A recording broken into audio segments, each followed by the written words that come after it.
J'accueille Christophe Combarieux. Bonjour Christophe. Bonjour Brigitte. Alors, c'est l'heure de la chronique culture, au programme de sortie.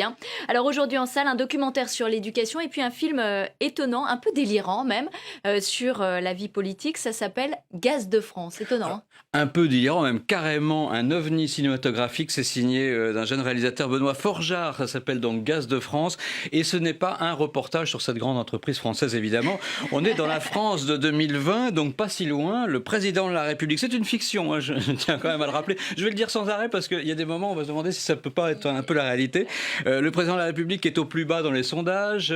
Il cumule les erreurs avec un aplomb que rien ne semble enrayer, évidemment. Et pour remonter sa cote de popularité, son conseiller va avoir une idée, organiser une grande réunion dans les sous-sols de l'Élysée avec toutes les éminences grises, toutes les têtes pensantes du pays.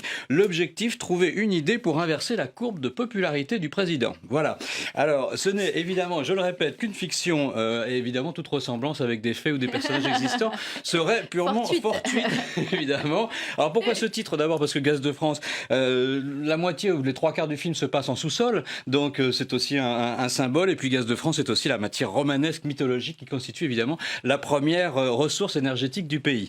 Voilà. Alors, on se dit que bon, ce n'est pas qu'une critique des communicants, c'est aussi un regard sur justement ce que peuvent penser les Français de leurs dirigeants. Le casting est aussi fou que le thème du film, hein, bien évidemment, puisqu'on retrouve dans le rôle du président, qui est en fait un chanteur de variété qui est élu président sur la foi de ses chansons, c'est Philippe Catherine. Et le film, en gros, c'est un délire à l'état pur. C'est une sorte de, un peu genre Mocky, hein, on va dire, voilà, un délire fou. Et je pense qu'il faut le prendre comme ça. Ça s'appelle Gaz de France. Ça sort aujourd'hui en salle. On en regarde un extrait. Allez, on délire ensemble.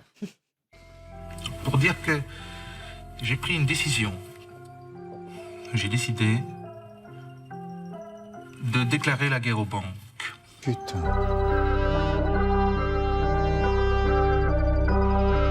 Bonsoir, Monsieur le Président.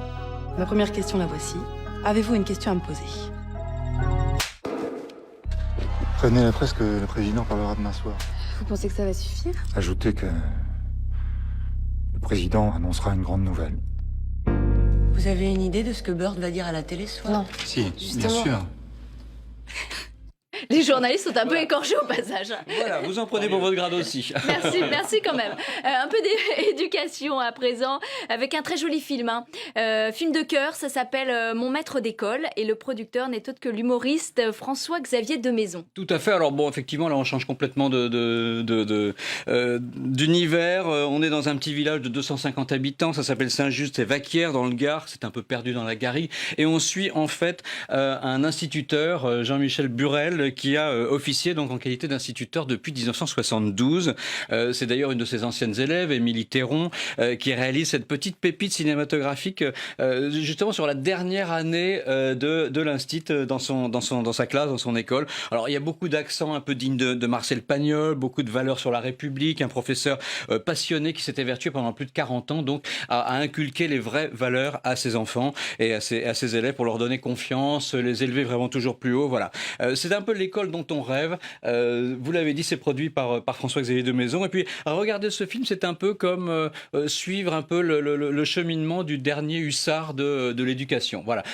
Mon maître d'école, ça sort aujourd'hui en salle également. C'est un documentaire, hein, c'est pas un film. Documentaire. On regarde si vous voulez. Un petit extrait.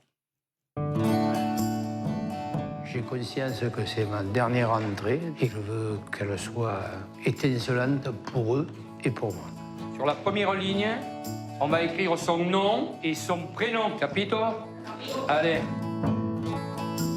Je leur ai dit, c'est pas ma maison, c'est votre école, vous venez quand vous voulez. Ils viennent, ils s'amusent, ils jouent. C'est l'école, c'est la mairie, c'est la maison du peuple. Qui doit y aller chez la boulangère? Tu prends une baguette et tu te prends quelque chose. Comme d'habitude. J'ai toujours eu un côté un peu non conformiste. De toute façon, il est aussi gros que toi, alors tu peux lui dire pareil. Voilà, documentaire qui sort Aujourd'hui, les en deux, salle. d'ailleurs, les deux films sortent aujourd'hui. À regarder donc, à voir au cinéma. Merci Christophe Combarieux d'avoir été avec nous cette semaine, et je vous donne rendez-vous mercredi prochain, évidemment. Merci à tous les deux d'être restés avec nous pour la fin de cette émission. Fin de Politique Matin, j'aurai le plaisir de vous retrouver demain à 8h30, et d'ici là, restez évidemment sur LCP.